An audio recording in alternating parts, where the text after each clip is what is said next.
ഒരു പോർഷനാണ്. അപ്പൊ അതില് നമ്മൾ പ്രധാനമായിട്ടും പറയുന്ന കുറച്ച് ഇൻവെന്റേഴ്സ് ആണ് ഈ കാണിച്ചിട്ടുള്ളത്. അപ്പൊ ഈ ലിസ്റ്റിൽ തന്നെ നമ്മൾ ഡീറ്റെയിൽ ആയിട്ട് പഠിക്കുന്നത് ഇതിൽ നിന്ന് ഇമ്പോർട്ടന്റ് ആയിട്ടുള്ള ഇൻവെന്റേഴ്സിനെ പറ്റിയിട്ടായിരിക്കും. അപ്പോൾ ജസ്റ്റ് ഇൻവെന്റേഴ്സ് ലിസ്റ്റ് ഔട്ട് ചെയ്യാനായിട്ടാണ് ക്വസ്റ്റ്യൻ എന്നുണ്ടെങ്കിൽ നിങ്ങൾക്ക് ഇൻവെന്റേഴ്സിനെ ലിസ്റ്റ് ഔട്ട് ചെയ്യാം. First one is Thomas Edison. അദ്ദേഹം ഇൻവെന്റ് ചെയ്തിരിക്കുന്നത് ഇലക്ട്രിക് ബൾബാണ്. അപ്പൊ അദ്ദേഹത്തിന്റെ ബയോഗ്രഫി നമ്മൾ ഈ ക്ലാസ്സിൽ കാണും. നെക്സ്റ്റ് ഇൻവെന്റർ അലക്സാണ്ടർ ഗ്രഹാംബെൽ ആണ്. അദ്ദേഹം ടെലിഫോൺ ആണ് ഇൻവെന്റ് ചെയ്തത്. അത് കഴിഞ്ഞിട്ട് സ്റ്റീം എഞ്ചിൻ ഇൻവെന്റ് ചെയ്ത ജെയിംസ് വാട്ട് ആണ്, James Watt. And aeroplane by Wright brothers. അതേപോലെ വേൾഡ് വൈഡ് വെബ് നമ്മളിപ്പോ കാണുന്ന WWW അത് ഇൻവെന്റ് ചെയ്തിരിക്കുന്നത് ടിം ബേണേഴ്സ് ലീ ആണ്. നെക്സ്റ്റ് വളരെ ഇമ്പോർട്ടന്റ് ആണ് കമ്പ്യൂട്ടർ, അല്ലെങ്കിൽ ഫാദർ ഓഫ് കമ്പ്യൂട്ടർ എന്നൊക്കെ നമ്മൾ വിളിക്കുന്നത് ചാൾസ് ബാബേജ് ആണ്. അദ്ദേഹമാണ് കമ്പ്യൂട്ടർ എന്നുള്ള ഒരു ടെക്നോളജി ഇൻവെന്റ് ചെയ്തത്. നെക്സ്റ്റ് AC കറണ്ടിന്റെ ഇൻവെൻഷൻ ആണ്. ഇൻവെന്റർ നിക്കോള ടെസ്ല ആണ്. പിന്നീട് റേഡിയോ ആക്ടിവിറ്റി ആണ്. റേഡിയോ ആക്ടിവിറ്റി ഇൻവെന്റ് ചെയ്തിരിക്കുന്നത് മേരി ക്യൂരി ആണ്, Marie Curie. And again next important one is telescope by Galileo Galileo. അദ്ദേഹവും നമുക്ക് ഇമ്പോർട്ടന്റ് ആയിട്ട് പഠിക്കേണ്ട ഒരു ഇൻവെന്റർ തന്നെയാണ്. Homi J Bhabha invented Indian atomic energy. അപ്പൊ ഇതിൽ നമ്മൾ ബയോഗ്രഫി പഠിക്കുമ്പോൾ ആകെ ഇതിൽ സ്കിപ്പ് ചെയ്തിട്ടുള്ളത് ജെയിംസ് വാട്ട് സ്റ്റീം എഞ്ചിനും Marie Curie and Homi J Baba.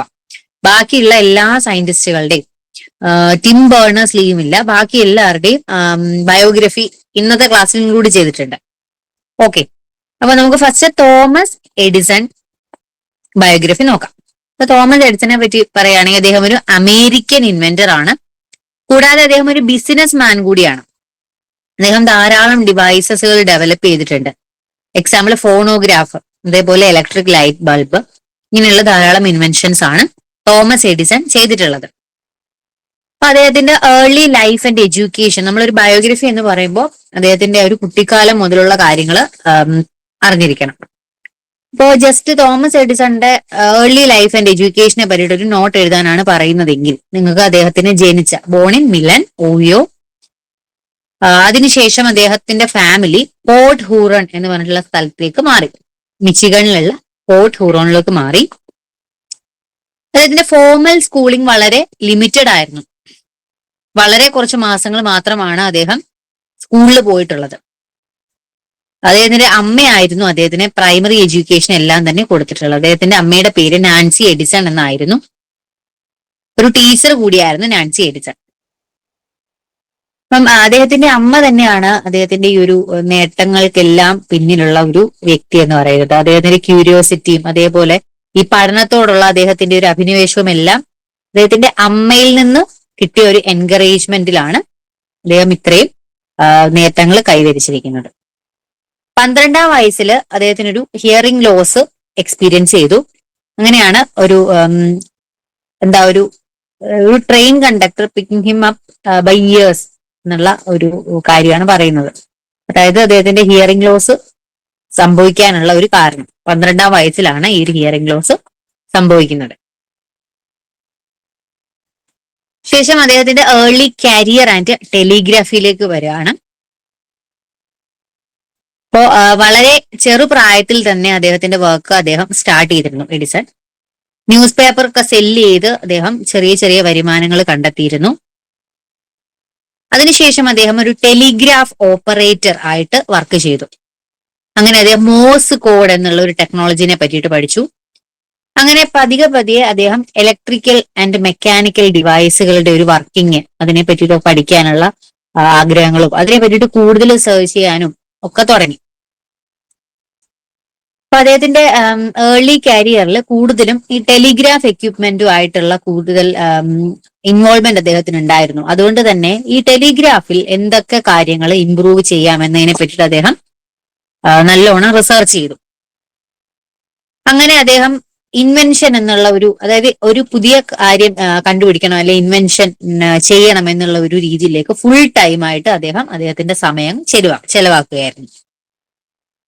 Thomas എഡിസന്റെ ഒരു ടൈം ലൈൻ നമ്മൾ നോക്കുകയാണെങ്കിൽ 1847 അദ്ദേഹം ജനിക്കുന്നത്. അതിനുശേഷം 1877 അദ്ദേഹത്തിന്റെ ഈ പറഞ്ഞ റിസർച്ചുകളും കാര്യങ്ങളും എല്ലാം അദ്ദേഹത്തെ കൊണ്ടെത്തിച്ചത് ഫോണോഗ്രാഫ് എന്നുള്ള ഒരു ടെക്നോളജിയുടെ ഇൻവെൻഷനിലേക്കായിരുന്നു. അത് 1877 ഇൻവെൻഷൻ നടക്കുന്നത്. അതിനുശേഷം 1879 നമ്മൾ ഈ പറഞ്ഞ ഇലക്ട്രിക് ബൾബ് അല്ലെങ്കിൽ പ്രാക്ടിക്കൽ ഇൻകാൻഡസെന്റ് ലൈറ്റ് ബൾബ് അദ്ദേഹം ഇൻവെന്റ് ചെയ്യുന്നത്. 1879 1931 അദ്ദേഹം മരിക്കുകയാണ്. അപ്പോ ഈ ടൈം ലൈൻ ജസ്റ്റ് ഒന്ന് ഓർത്തിരിക്കുക. ഫോണോഗ്രാഫ് ആണോ ബൾബാണോ ആദ്യം കണ്ടുപിടിക്കുന്നത്. അപ്പം അത് ജസ്റ്റ് നിങ്ങൾക്ക് ഇങ്ങനെ എന്തൊരു ക്വസ്റ്റ്യൻ ചോദിച്ചാൽ, ഇപ്പോൾ തോമസ് എഡിസന്റെ ഒരു ബയോഗ്രഫിനെ പറ്റിയിട്ട് ജസ്റ്റ് ഷോർട്ട് നോട്ട് ആണെങ്കിൽ പോലും നിങ്ങൾക്ക് ഒരു ടൈം ലൈൻ ജസ്റ്റ് ഒന്ന് എഴുതി വെക്കാം. നെക്സ്റ്റ് നമുക്ക് ഈ തോമസ് എഡിസന്റെ ഇമ്പാക്ട്, എന്തൊക്കെ ഇമ്പാക്ട് ആണ് അദ്ദേഹം സൊസൈറ്റിക്ക് കൊടുത്തത്, അല്ലെങ്കിൽ ഏത് ഒരു സയന്റിസ്റ്റ് ആണെങ്കിലും അദ്ദേഹം ഒരു ഇമ്പാക്ട് കൊടുത്തിട്ടുണ്ടായിരിക്കും. ഇപ്പൊ എഡിസനെ പറ്റിയിട്ട് പറയുകയാണെങ്കിൽ എഡിസന്റെ ഇൻവെൻഷനുകൾ മോഡേൺ ഇലക്ട്രിക്കൽ യൂട്ടിലിറ്റി ഇൻഡസ്ട്രീനെയും അതേപോലെ തന്നെ മാസ് കമ്മ്യൂണിക്കേഷനെയും ഒരു ഫൗണ്ടേഷൻ കൊണ്ടുവന്ന ഇൻവെൻഷൻ ആണ് തോമസ് എഡിസന്റെ ഇൻവെൻഷനുകൾ.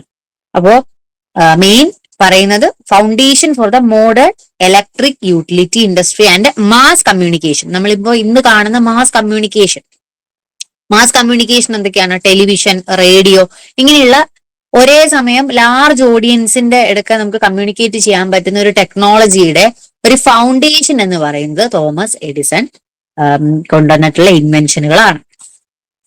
ഇനി അദ്ദേഹത്തിന്റെ മേജർ ഇൻവെൻഷനുകൾ പറയുകയാണെങ്കിൽ electric bulb, phonograph, motion picture camera, ഇത് മൂന്നുമാണ് മേജർ ഇൻവെൻഷൻ. അപ്പൊ അതിൽ തന്നെ നമ്മൾ ആദ്യം ഓർക്കേണ്ടത് ഏതാണ്? Electric bulb. 1879 ഫോണോഗ്രാഫിന് ശേഷമാണ് ഇൻവെന്റ് ചെയ്തത്. എങ്കിൽ പോലും അദ്ദേഹത്തിന്റെ ഒരു മേജർ ഇൻവെൻഷൻ ആയിട്ട് കണക്കാക്കുന്നത് എപ്പോഴും ഇലക്ട്രിക് ബൾബ് തന്നെയാണ്. അപ്പൊ മറ്റ് ഇൻവെൻഷനുകളും ഓർത്തിരിക്കാം. ഫോണോഗ്രാഫും മോഷൻ പിക്ചർ ക്യാമറയും ആണ് അദ്ദേഹത്തിന്റെ മറ്റ് ഇൻവെൻഷനുകൾ. അപ്പൊ അദ്ദേഹത്തിന്റെ ഇൻവെൻഷനെയും ഇന്നോവേഷനെയും പറ്റിയിട്ട് നമുക്കൊന്ന് ഡീറ്റെയിൽ ആയിട്ട് നോക്കാം. അപ്പോൾ അദ്ദേഹത്തിന്റെ ഒരു വർക്ക്ഷോപ്പ് ഉണ്ടായിരുന്നു മെൻലോ പാർക്ക്, ന്യൂ ജേഴ്സിയിൽ വെച്ചിട്ട്. 1876 ഈ ഒരു വർക്ക്ഷോപ്പ് നടന്നത്. ഈ ഒരു വർക്ക്ഷോപ്പിലാണ് അദ്ദേഹത്തിന്റെ ഗ്രൗണ്ട് ബ്രേക്കിംഗ്, അദ്ദേഹത്തിന്റെ അതായത് വളരെ അവിസ്മരണീയമായ ഇൻവെൻഷനുകൾ അദ്ദേഹം ഡെവലപ്പ് ചെയ്തത് ഈ ഒരു വർക്ക്ഷോപ്പിലായിരുന്നു. ഫസ്റ്റ് വർക്ക്ഷോപ്പ് ആയിരുന്നു മെൻലോ പാർക്ക്, ന്യൂ ജേഴ്സിയിൽ വെച്ചായിരുന്നു. അദ്ദേഹത്തിന്റെ ഏറ്റവും ഫേമസ് ആയിട്ടുള്ള ഇലക്ട്രിക് ബൾബിന്റെ ഇൻവെൻഷൻ ഇലൂമിനേഷൻ എന്നുള്ള ഒരു റെവല്യൂഷനിലേക്ക് നമ്മുടെ സൊസൈറ്റിനെ തിരിച്ചുവിടുന്ന ഒന്നായിരുന്നു. അപ്പൊ അങ്ങനെ ഇലക്ട്രിക് ലൈറ്റിംഗ് അതിനെ പറ്റിയിട്ട് ഒരു വൈഡ് സ്പ്രെഡ് ആയിട്ടുള്ള ഒരു നോളജും കൂടി അദ്ദേഹം ഈ ഒരു ഇലക്ട്രിക് ബൾബിന്റെ ഇൻവെൻഷൻ വഴി കൊടുത്തു.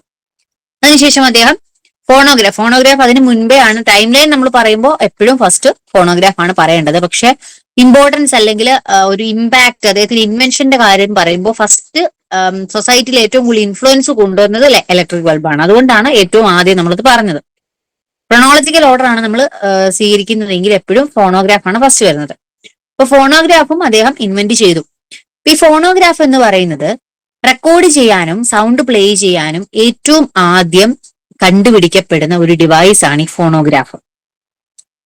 അതേപോലെ അദ്ദേഹത്തിന്റെ മോഷൻ പിക്ചർ ക്യാമറ എന്നുള്ള ഇൻവെൻഷൻ ഇന്നത്തെ എന്റർടൈൻമെന്റ് വിഭാഗ സെക്ടറിൽ ഏറ്റവും കൂടുതൽ കോൺട്രിബ്യൂട്ട് ചെയ്തിട്ടുള്ള ഒന്നാണ് മോഷൻ പിക്ചർ ക്യാമറ. അദ്ദേഹത്തിന്റെ കോൺട്രിബ്യൂഷൻസ് മറ്റ് പല സെക്ടറുകളിലേക്കും ഉപകാരപ്പെടുന്ന തരത്തിലുള്ള ഇൻവെൻഷനുകളായിരുന്നു. ടെലിഗ്രാഫ്, ടെലിഫോൺ, റീചാർജബിൾ ബാറ്ററീസ്, ഇങ്ങനെയുള്ള പല തരത്തിലുള്ള പല ഫീൽഡിലേക്കുള്ള കോൺട്രിബ്യൂഷൻസ് തോമസ് എഡിസന്റെ ഭാഗത്തുനിന്ന് ഉണ്ടായിട്ടുണ്ട്. അദ്ദേഹത്തിന്റെ first industrial research laboratory establish ചെയ്യപ്പെട്ടിരുന്നു മെൻലോ പാർക്കിൽ വെച്ചായിരുന്നു. അദ്ദേഹത്തിന്റെ വർക്ക്ഷോപ്പ് നടന്ന അതേ സ്ഥലത്ത് തന്നെയാണ് first industrial research laboratory Menlo പാർക്കിൽ ആയിരുന്നു. ഒരു ഇന്നോവേഷന് വേണ്ടിയിട്ടുള്ള ഒരു വർക്ക്ഷോപ്പ് അല്ലെങ്കിൽ ഒരു ഏരിയ അല്ലെങ്കിൽ ഒരു എൻവയോൺമെന്റ് ക്രിയേറ്റ് ചെയ്ത് ഒരു അറ്റ്മോസ്ഫിയർ കൊടുക്കുന്ന രീതിയിലുള്ള ഒരു റിസർച്ച് ലബോറട്ടറി ആയിരുന്നു ഈ മെൻലോ പാർക്കിൽ എസ്റ്റാബ്ലിഷ് ചെയ്യപ്പെട്ടത്. ഇനി നമുക്ക് അദ്ദേഹത്തിന്റെ ബിസിനസ് വെഞ്ചേഴ്സും ലീഗസിനെ പറ്റിയിട്ട് നോക്കാം. അപ്പം നമ്മൾ ഈ ഇൻവെന്റേഴ്സിന്റെ ഒരു ഹിസ്റ്ററി അല്ലെങ്കിൽ നോക്കുവാണെങ്കിൽ ഇത്രയും ഇൻവെന്റേഴ്സിനെ പറ്റിയിട്ട് പറഞ്ഞെങ്കിലും ഈ തോമസ് എഡിസൺ ഇൻവെന്റർ മാത്രം ആയിരുന്നില്ല, അദ്ദേഹം ഒരു സക്സസ്ഫുൾ ആയിട്ടുള്ള ഒരു ബിസിനസ് മാൻ കൂടിയായിരുന്നു. മാനുഫാക്ചറിങ് കമ്പനീസ്, ഇൻഡസ്ട്രീസ് അങ്ങനെയുള്ള ഏരിയാസിലെ ഒരു ബിസിനസ് സെക്ടറിലും ഒരു മികവ് ഉണ്ടായിരുന്ന ഒരു ഒരു ബിസിനസ് മാൻ അല്ലെങ്കിൽ ഒരു ഇൻവെന്റർ ആയിരുന്നു ഈ തോമസ് എഡിസൺ.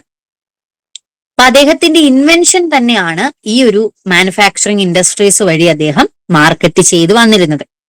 അദ്ദേഹത്തിന്റെ ഇൻവെൻഷൻസ് കമ്മ്യൂണിക്കേഷൻ, ട്രാൻസ്പോർട്ടേഷൻ, എന്റർടൈൻമെന്റ് എന്നീ സെക്ടറുകളിലൊക്കെ നല്ല രീതിയിലുള്ള ഡെവലപ്മെന്റ്സ് ആണ് ഉണ്ടാക്കിയിട്ടുള്ളത്. അപ്പൊ മോഡേൺ ലൈഫിൽ ഏറ്റവും കൂടുതൽ ഇമ്പോർട്ടൻസ് ഉള്ള അല്ലെങ്കിൽ ഇൻഫ്ലുവൻസ് കൊടുക്കുന്ന കാര്യങ്ങളാണ് ഈ കമ്മ്യൂണിക്കേഷൻ ആയാലും ട്രാൻസ്പോർട്ടേഷൻ ആയാലും എന്റർടൈൻമെന്റ് ആയാലും. ഇത് മൂന്നുമില്ലാതെ ഇന്നത്തെ കാലഘട്ടം ഇല്ല അല്ലെ. അപ്പം ഇതിനൊക്കെ ഫൗണ്ടേഷൻ കൊണ്ടുവന്നത് തോമസ് എഡിസൺ ആണ്. അദ്ദേഹത്തിന്റെ ഈ മെൻലോ പാർക്കിലെ ലബോറട്ടറി ഇന്നത്തെ ഇൻഡസ്ട്രിയൽ റിസർച്ചും ഡെവലപ്മെന്റിനും ഒരു മോഡലായിട്ട് വർക്ക് ചെയ്ത് വന്നിരുന്ന ഒരു ലബോറട്ടറി ആയിരുന്നു. ലീഗസി പാർട്ടിലേക്ക് വരികയാണ്. അദ്ദേഹത്തിന്റെ മരണം ഒക്ടോബർ 18, 1931 നടന്നത്. വെസ്റ്റ് ഓറഞ്ച്, ന്യൂജേഴ്സി ആ ഒരു സ്ഥലത്ത് വെച്ചിട്ടാണ് അദ്ദേഹത്തിന്റെ മരണം സംഭവിക്കുന്നത്. അപ്പം മെയിൻ ആയിട്ടുള്ള തോമസ് എഡിസന്റെ പോയിന്റ്സ് എല്ലാം നമ്മൾ കവർ ചെയ്തു. ഈ നെക്സ്റ്റ് ഇൻവെന്ററിലേക്ക് വരികയാണ് അലക്സാണ്ടർ ഗ്രഹാം ബെൽ ആണ്. അപ്പൊ അദ്ദേഹത്തിന്റെ ബയോഗ്രഫിയിലേക്ക് വരാം. സ്കോട്ടിഷ് ബോൺ ഇൻവെന്റർ ആയിരുന്നു അലക്സാണ്ടർ ഗ്രഹാം ബെൽ. ഒരു സയന്റിസ്റ്റ് ആയിരുന്നു, ഒരു എഞ്ചിനീയർ കൂടിയായിരുന്നു അലക്സാണ്ടർ ഗ്രഹാം ബെൽ. അപ്പം അദ്ദേഹത്തിന്റെ ഒരു മേജർ കോൺട്രിബ്യൂഷൻ എന്ന് പറയുന്നത് നമ്മുടെ ഫസ്റ്റ് പ്രാക്ടിക്കൽ ടെലിഫോൺ അത് ഇൻവെന്റ് ചെയ്യുകയും അതിനായിട്ടൊരു പേറ്റന്റ് എന്ന് പറഞ്ഞു കഴിഞ്ഞാൽ നമ്മൾ എന്തെങ്കിലും ഒരു സാധനം പുതിയതായിട്ട് കണ്ടുപിടിക്കുക അല്ലെങ്കിൽ ഇൻവെന്റ് ചെയ്യുക, അത് മാത്രമല്ല ഏതെങ്കിലും ഒരു പർട്ടിക്കുലർ സാധനത്തിന്റെ ഒരു വെറൈറ്റി ആയിട്ടുള്ള ഒരു ഐറ്റം പുതിയതായിട്ട് കണ്ടുപിടിക്കുക. ഇങ്ങനെയുള്ള ഒരാളുടെ ഒരു ഇൻഡിവിജ്വൽ അയാളുടെ ഒരു മാർക്കിംഗ് ഉള്ള ഒരു സാധനം അദ്ദേഹം ഒഫീഷ്യലി അദ്ദേഹത്തിന്റെ പേരിലാണ് അല്ലെങ്കിൽ അദ്ദേഹത്തിന്റെ പേരിലുള്ള കമ്പനിയുടെ ലോഗോ ഉള്ളതാണ് എന്ന് പറഞ്ഞിട്ട് മാർക്ക് ചെയ്ത് വെക്കുകയാണ്. അപ്പൊ അങ്ങനെയുള്ള ഒരു സാധനം ഗവൺമെന്റിന്റെ അംഗീകാരമില്ലാതെ അദ്ദേഹത്തിന്റെ ഓൾറെഡി അദ്ദേഹം സർട്ടിഫൈ ചെയ്തിരിക്കുകയാണ് ഇത് ഗ്രഹാം ബെല്ലിന്റേതാണ് എന്നുള്ള രീതിയിൽ. അപ്പൊ അദ്ദേഹത്തിന്റെ പേര് അല്ലെങ്കിൽ അദ്ദേഹത്തിന്റെ ഒരു ലോഗോ അല്ലെങ്കിൽ അദ്ദേഹത്തിന്റെ കമ്പനിയുടെ ലോഗോ ഇങ്ങനെയൊക്കെ ഒരു സാധനത്തിന്റെ മേലിൽ ഒരാൾ അധികാരം ഒഫീഷ്യലി മേടിക്കുന്നതിനാണ് നമ്മൾ പേറ്റന്റ് എന്ന് പറയുന്നത്. അപ്പൊ അദ്ദേഹത്തിന്റെ അനുവാദമില്ലാതെ ആ ഒരു പേറ്റന്റ് ഒരിക്കലും മറ്റൊരാൾക്ക് കൈമാറാനായിട്ട് സാധിക്കില്ല. അപ്പോ ടെലിഫോണിന്റെ ഫസ്റ്റ് പ്രാക്ടിക്കൽ ടെലിഫോണിന്റെ ഇൻവെൻഷനും പേറ്റന്റും ആദ്യമായിട്ട് ക്രെഡിറ്റ് ചെയ്യപ്പെടുന്ന ഒരു വ്യക്തിയാണ് ഈ അലക്സാണ്ടർ ഗ്രഹാം ബെൽ. അതിന്റെ ഏർലി ലൈഫ് ആൻഡ് എഡ്യൂക്കേഷനിലേക്ക് വരുവാണ്. എഡിൻബർഗ്, സ്കോട്ട്ലൻഡിലായിരുന്നു ജനനം. അതിനുശേഷം Melville Bell and Elizabeth Grace Symonds എന്നുള്ള സ്ഥലത്തേക്ക് അദ്ദേഹം മാറി. അദ്ദേഹത്തിന്റെ അമ്മയുടെ ഡെഫ്നെസ് ആണ് ഇദ്ദേഹത്തിനെ ഒരു ഇൻവെൻഷനിലേക്കും അതേപോലെ തന്നെ സൗണ്ട് കമ്മ്യൂണിക്കേഷൻ എന്നുള്ള ഒരു വിഭാഗത്തിലേക്ക് കൂടുതൽ ഇൻട്രസ്റ്റ് കൊണ്ടുവന്നത്. അച്ഛൻ ഒരു പ്രൊഫസർ ആയിരുന്നു. ഏർലി എഡ്യൂക്കേഷൻ കൂടുതലും അദ്ദേഹത്തിന് വീട്ടിൽ നിന്ന് തന്നെയാണ്. നമ്മൾ എഡിസന്റെ കാര്യം പറഞ്ഞതുപോലെ തന്നെ വീട്ടിൽ നിന്ന് അദ്ദേഹത്തിന്റെ അച്ഛന്റെ കയ്യിൽ നിന്ന് തന്നെയാണ് അദ്ദേഹം കൂടുതൽ അറിവുകൾ ശേഖരിച്ചിരുന്നത്. ഒരു പ്രൊഫസർ ആയതുകൊണ്ട് തന്നെ ധാരാളം അറിവുകൾ അദ്ദേഹത്തിന്റെ പിതാവ് വഴി അദ്ദേഹത്തിന് ലഭിച്ചിരുന്നു. അതിനുശേഷം റോയൽ ഹൈസ്കൂൾ ഓഫ് സ്കോട്ട്ലൻഡിലാണ് അദ്ദേഹത്തിന്റെ പ്രീ സ്കൂളൊക്കെ കംപ്ലീറ്റ് ചെയ്തത്. പക്ഷെ അദ്ദേഹത്തിന് സ്കൂളിന്റെ ഒരു കരിക്കുലം തീരെ ഇഷ്ടപ്പെട്ടിട്ടില്ല. അതായത് ഈ ഒരു രാവിലെ പോയി വൈകിട്ട് വന്ന ഒരു സ്കൂൾ കരിക്കുലം ഉണ്ടല്ലോ, അത് അദ്ദേഹത്തിന് ഒരു ഡിസ്ലൈക്കിംഗ് വേണ്ടി അതായത് തീരെ താല്പര്യമില്ലാത്ത ഒരാളായിരുന്നു അലക്സാണ്ടർ ഗ്രഹാം ബെൽ. അതുകൊണ്ട് തന്നെ 15-ാം വയസ്സിൽ അദ്ദേഹത്തിന്റെ പഠനം അദ്ദേഹം ഉപേക്ഷിക്കുകയാണ്. പിന്നീട് അദ്ദേഹം യൂണിവേഴ്സിറ്റി കോളേജ് ലണ്ടനിൽ അദ്ദേഹത്തിന്റെ പഠനം തുടർന്നു. പക്ഷേ കാനഡ റീലൊക്കേഷൻ, അതായത് അദ്ദേഹത്തിന്റെ ഫാമിലി പിന്നീട് കാനഡയിലോട്ട് റീലൊക്കേറ്റ് ആയി. അതുകൊണ്ട് തന്നെ അദ്ദേഹത്തിന്റെ പഠനം വീണ്ടും അവിടെ വെച്ചൊന്ന് ഇന്ററപ്റ്റ് ആയി. അദ്ദേഹത്തിന്റെ ബ്രദേഴ്സ് ട്യൂബർകുലോസിസ് വന്ന് മരണപ്പെടുകയും അതിനെ തുടർന്ന് അദ്ദേഹത്തിന്റെ പഠനം ഇന്ററപ്റ്റ് ആവുകയും ചെയ്തു. ഇനി അദ്ദേഹത്തിന്റെ മേജർ ഇൻവെൻഷനെ പറ്റിയിട്ടാണ് നമ്മൾ പറയുന്നത്. Telephone, photophone and metal detector. അതിൽ തന്നെ ടെലിഫോൺ ആണ് നമ്മൾ ഏറ്റവും ആദ്യം ഓർക്കേണ്ടത്. ഫസ്റ്റ് പ്രാക്ടിക്കൽ ടെലിഫോൺ ഇൻവെന്റ് ചെയ്തു, അതിന്റെ പേറ്റന്റ് അദ്ദേഹത്തിന് കിട്ടി. അത് കൂടാതെയുള്ള ഇൻവെൻഷൻ ആണ് ഫോട്ടോഫോൺ ആൻഡ് മെറ്റൽ ഡിറ്റക്ടർ. അപ്പൊ ആദ്യമായിട്ട് അദ്ദേഹം ടെലിഗ്രാഫ് എന്നുള്ള ഒരു ടെക്നോളജിയുമായിട്ട് അദ്ദേഹം വർക്ക് ചെയ്തു. മൾട്ടിപ്പിൾ മെസ്സേജസ് എങ്ങനെ ട്രാൻസ്മിറ്റ് ചെയ്യാം എന്നതിൽ അദ്ദേഹത്തിന്റെ ഇൻട്രസ്റ്റ് വളരെ വലുതായിരുന്നു. അങ്ങനെ അദ്ദേഹം സൗണ്ടിനെയും ഇലക്ട്രിസിറ്റിനെയും റിലേറ്റ് ചെയ്യുന്ന കുറെ എക്സ്പെരിമെന്റ്സ് നടത്തി. അങ്ങനെ അദ്ദേഹത്തിന് ഇലക്ട്രോണിക് സ്പീച്ച് എന്നുള്ള ഒരു കൺസെപ്റ്റിനെ പറ്റിയിട്ട് ഒരു ഐഡിയ ലഭിച്ചു. അപ്പം അദ്ദേഹത്തിന്റെ അമ്മയോട് സംസാരിക്കുന്ന സമയത്ത് ഡെഫ് ആയതുകൊണ്ട് തന്നെ എങ്ങനെ ഇലക്ട്രോണിക്കലി ഒരാളോട് നമുക്ക് സംസാരിക്കാം, ആ ഒരു ഇത് അദ്ദേഹം കണ്ടുപിടിച്ചു. അപ്പൊ വീട്ടിൽ നിന്ന് തന്നെയാണ് നമുക്ക് എന്തൊരു കാര്യമാണെങ്കിലും, ഇപ്പൊ അദ്ദേഹത്തിന്റെ അമ്മ ഡെഫ് ആയതുകൊണ്ട് ആണ് അദ്ദേഹം ഈ ഇലക്ട്രോണിക് സ്പീച്ച് എന്നൊരു ടെക്നോളജിയിലേക്ക് കൂടുതൽ ഇൻട്രസ്റ്റ് വന്നത്. 1876 ടെലിഫോണിന്റെ പേറ്റന്റ് അദ്ദേഹത്തിന് കിട്ടി. അങ്ങനെ ആ ഒരു ടെലിഫോണിനെ അദ്ദേഹം ഇലക്ട്രിക്കൽ സ്പീച്ച് മെഷീൻ എന്ന പേരിട്ട് വിളിച്ചു. ബെൽ ടെലിഫോൺ കമ്പനി എന്നുള്ള ഒരു കമ്പനി അദ്ദേഹം ഫൗണ്ട് ചെയ്തു 1877. ഓക്കെ, അപ്പം ഇതില് അദ്ദേഹം മാത്രമായിരുന്നില്ല, അദ്ദേഹത്തിന്റെ ഫാദറിൻലോ ആയിട്ടുള്ള ഗാർഡിനർ ഹബാർഡ് കൂടി ഒരു പങ്കാളിയായിരുന്നു. ഇത് കൂടാതെയുള്ള അദ്ദേഹത്തിന്റെ ഇൻവെൻഷനും കോൺട്രിബ്യൂഷൻസും കൂടി നോക്കാം. ടെലിഫോണില് കൂടുതൽ ഇംപ്രൂവ്മെന്റും ടെലിഫോണിലെ കൂടുതൽ ഡെവലപ്മെന്റ്സിന് വേണ്ടിയിട്ട് അദ്ദേഹം കൂടുതൽ കാര്യങ്ങൾ കണ്ടുപിടിക്കാനായിട്ട് തീരുമാനിച്ചു. ഫോട്ടോഫോൺ എന്ന് പറയുന്നത് ഒരു സൗണ്ട് ട്രാൻസ്മിറ്റ് ചെയ്യുന്ന ഒരു ഡിവൈസ് ആണ്. അപ്പം ഒരു ലൈറ്റിന്റെ ബീം വഴിയായിരിക്കും ഈ സൗണ്ട് ട്രാൻസ്മിറ്റ് ചെയ്യുന്നത്. അപ്പൊ ഈ ഫോട്ടോഫോണും അലക്സാണ്ടർ ഗ്രഹാം ബെല്ലിന്റെ മറ്റൊരു ഇൻവെൻഷൻ ആണ്. അതേപോലെ ഓഡിയോമീറ്റർ, ഹിയറിംഗ് ടെസ്റ്റ് ചെയ്യാൻ വേണ്ടിയിട്ട്, അതായത് ഒരാൾക്ക് കേൾക്കാൻ പറ്റുമോ എന്ന് ടെസ്റ്റ് ചെയ്യുന്ന ഒരു മീറ്റർ ആണ് ഓഡിയോമീറ്റർ. ഇതും അദ്ദേഹത്തിന്റെ ഒരു ഇൻവെൻഷൻ ആണ്. ഓൾസോ അദ്ദേഹം കണ്ടുപിടിച്ച മറ്റ് ഡെവലപ്മെന്റ്സ് ആണ് ഫ്ലൈയിങ് മെഷീൻസ്, ഹൈഡ്രോഫോയിൽസ്. അതേപോലെ അദ്ദേഹം ഒരു സൊസൈറ്റി രൂപീകരിച്ചു, national geographic society. Sound recording എന്ന് നമ്മൾ ഇന്ന് കാണുന്ന ഒരു റെക്കോർഡിംഗ് കൊണ്ടുവന്ന ആ ഒരു ഡെവലപ്മെന്റ് കൊണ്ടുവന്നു അലക്സാണ്ടർ ഗ്രഹാം ബെൽ ആണ്. ഈ സൗണ്ട് റെക്കോർഡിംഗ് ആണ് ഫോണോഗ്രാഫ് എന്നുള്ള ആ ഒരു ഡിവൈസിന്റെ ഡെവലപ്മെന്റിലേക്ക് സഹായിച്ചത്.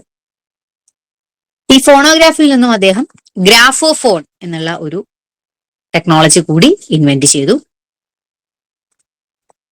പിന്നീട് അദ്ദേഹത്തിന്റെ അമ്മയുടെ ആ ഒരു ഡെഫ്നെസ് കാരണം തന്നെ ഡെഫ് ആയിട്ടുള്ള പോപ്പുലേഷനെ എഡ്യൂക്കേറ്റ് ചെയ്യാൻ വേണ്ടിയിട്ട് ധാരാളം ഇൻഫ്ലുവൻസ് അല്ലെങ്കിൽ ധാരാളം കോൺട്രിബ്യൂഷൻസ് അദ്ദേഹത്തിന്റെ ഭാഗത്തു നിന്നുണ്ടായിരുന്നു.